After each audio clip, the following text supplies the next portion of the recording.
பரப்புரை கூட்டத்துல நடந்த கோர சம்பவத்துல மக்களுக்கு இருக்கிற முக்கியமான கேள்விகளும் அதுக்கான பதில்களும் தான் இந்த வீடியோ. பரப்புரைக்காக விஜய் கேட்ட இடத்தை கொடுக்காம அரசு குறுகலான இடத்தை கொடுத்ததா சொல்றாங்களே. விஜய் கேட்ட இடம் ரெண்டு. ஒன்னு உழவர் சந்தை திடல், இன்னொன்னு லைட் ஹவுஸ் ரவுண்டானா. ஆனா உழவர் சந்தை திடல் ரொம்பவே குறுகலான இடம். நீங்களே இந்த வீடியோவை பாருங்க. அதே மாதிரி லைட் ஹவுஸ் ரவுண்டானா குறுகலான ஏரியா அப்படின்றத தாண்டி அது ஆத்துப்பாலம் பக்கம் இருக்க ஆபத்தான ஏரியாவும் கூட. 10,000 பேர்ல இங்க கூடுறதுக்கு அவ்வளவு வாய்ப்புகள் கம்மி. எவ்வளவு பேர் இங்க அதிகபட்சமா கூடலாம்? 1000-2000 பேர் கூடலாம். இன்னும் சொல்ல போனா அங்க கொடுத்திருந்தா இன்னும் நிறைய உயிரிழப்புகள் இருந்திருக்கும். அதனாலதான் டிஎம்கே ஏடிஎம்கே கரூர்ல எங்க கூட்டம் நடத்துவாங்களோ அந்த இடத்துல அனுமதியை கொடுத்திருந்தாங்க. எடப்பாடி கூட விஜய் பரப்புரை நடத்துறதுக்கு 2 நாளுக்கு முன்னாடி தான் பெரிய கூட்டத்தை கூட்டி அங்க பரப்புரை கூட்டம் நடத்தினாரு. விஜய் வந்து போற டைமிங்ல ஏதேதோ குழப்பம் நடந்திருக்காமே. குழப்பமே வேணாம், எல்லாத்துக்குமே ப்ரூஃப் இருக்கு. விஜய் நாமக்கல்ல பேசிட்டு கரூர் வரதாதான் தாவேகாவோட பிளான். விஜய் நாமக்கல்ல பேச போறதா சொன்ன நேரம் 8:45, கரூர்ல பேச போறதா சொன்ன நேரம் 12. ஆனா விஜய் சென்னையில இருந்தே 8:45 தான் கிளம்பினாரு. நாமக்கல்லையும் ரொம்ப நேரம் மக்கள் காத்துட்டு இருந்தாங்க. நிறைய பேர் சொல்ல போனா மயக்கம் அடைஞ்சிருக்காங்க. கரூர்ல 12 மணிக்கு விஜய் பேசுவாருன்னு புசி ஆனந்த் சொல்றாரு. அத டிவிகேவோட அபிஷியல் சோசியல் மீடியாவிலும் போட்டிருந்தாங்க. கரூர் ஈரோடு சாலை வேலுச்சாமிபுரத்தில் நாளை மதியம் 12 மணி அளவில் தமிழக வெற்றி கழகத்தின் தலைவர் அவர்கள் மக்களை சந்திக்க இருக்கிறார் என்பது தெரிவிச்சு. அதனால மக்கள் எல்லாருமே சோறு தண்ணி இல்லாம 10 மணில இருந்தே காத்துட்டு இருந்தாங்க. ஆனா கரூர்ல விஜய் பேசுறதுக்காக பர்மிஷன் வாங்கினது 3 மணில இருந்து நைட்டு 10 மணி வரைக்கும் தான். மக்கள் கூட்டத்தை கூட்டணும் அப்படின்றதுக்காக பொய் சொல்லிதான் கூட்டத்தை கூட்டியிருந்தாங்க. எப்படி இவ்வளவு கூட்டம் கூடுச்சு? யாருமே கவனிக்கலையா?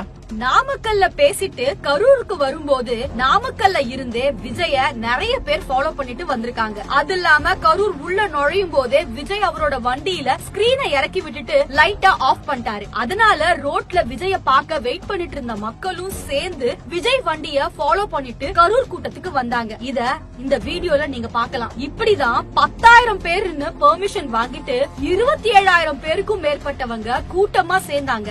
அரசு சார்பில் பவர் கட் பண்ணதா சொல்றாங்களே. விஜய் பேசின வீடியோவை ஃபுல்லா பாருங்க. எங்கேயுமே பவர் கட் ஆயிருக்காது.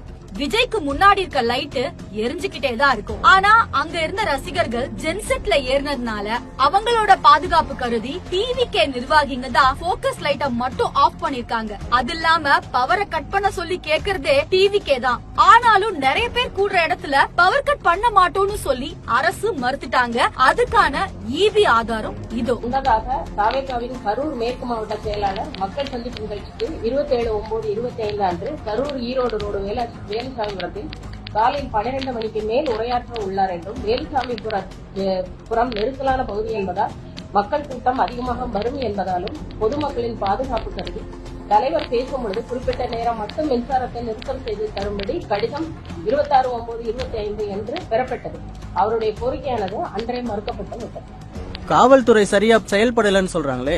இந்த கேள்விக்கு நான் பதில் சொல்லல, இந்த வீடியோ பாருங்க. விஜயே பதில் சொல்லுவாரு. போலீஸ் டிபார்ட்மெண்ட்டுக்கு என்னுடைய மனமார்ந்த நன்றிகள். அவங்க இல்லனா அந்த பைபாஸ்ல இருந்து இந்த ஸ்பாட்டுக்கு என்னால வந்திருக்க முடியுமான்னு எனக்கு தெரியல. காவல்துறைக்கு நன்றின்னு விஜய் சொன்னது. காவல்துறை சிறப்பா செயல்பட்டதாலதான் விஜய் நன்றி சொல்றாரு. சரி, விஜய் மேல கர்ச்சிப், பாட்டில், செருப்பு வீசப்பட்டதா? அதுக்கு வீடியோ ஆதாரமே இருக்கே.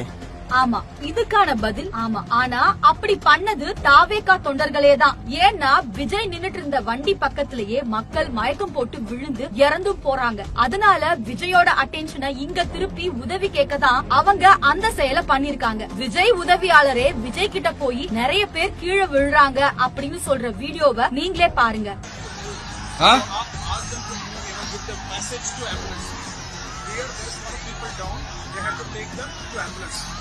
கொஞ்சம் அந்த வழி விட்டீங்கன்னா அந்த ஆம்புலன்ஸுக்கு அவங்களை கூட்டிட்டு போகணும்.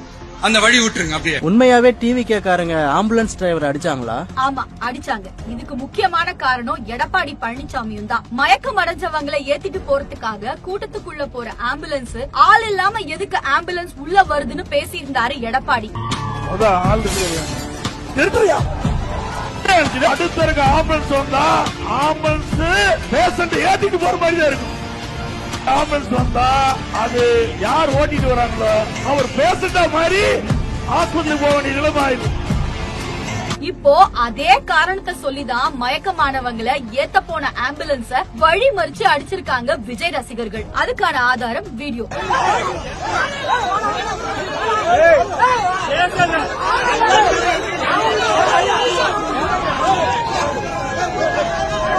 பாதிக்கப்பட்டவங்களை அட்மிட் பண்றதுக்கு முன்னாடியே செந்தில் பாலாஜி ஹாஸ்பிட்டலுக்கு போனதா சொல்றாங்களே. முன்னாடியே சொன்ன மாதிரி விஜய ஃபாலோ பண்ணிட்டு நிறைய பேர் கரூர் கூட்டத்துக்கு வந்து சேர்ந்ததுனால விஜய் பேச ஆரம்பிக்கும் போதே நிறைய பேர் மயக்கம் அடைஞ்சு கீழே விழுந்து ஹாஸ்பிட்டல்ல சேர்த்திருக்காங்க.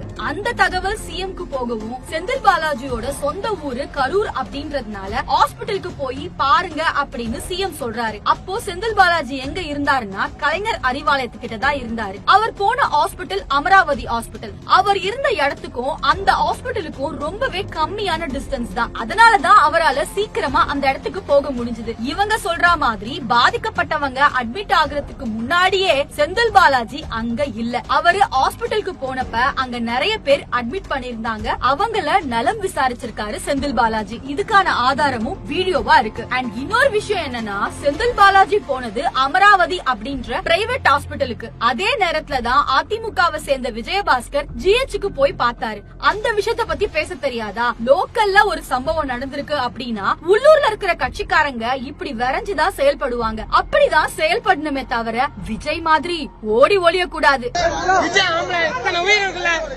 இருக்காரு வந்து பாக்க சொல்லு. யாரு பாக்குறா? கரூர் மண்ணுக்காரன் செந்தில் விஜயபாஸ்கர் அவங்க தான் பாக்குறாங்க. வேற யாரு பாக்குறா? கரூர் சம்பவத்துல உங்களுக்கு வேற ஏதாச்சும் கேள்விகள் இருந்தாலும் கமெண்ட்ல கேளுங்க. கண்டிப்பா நாங்க பதில் சொல்றோம்.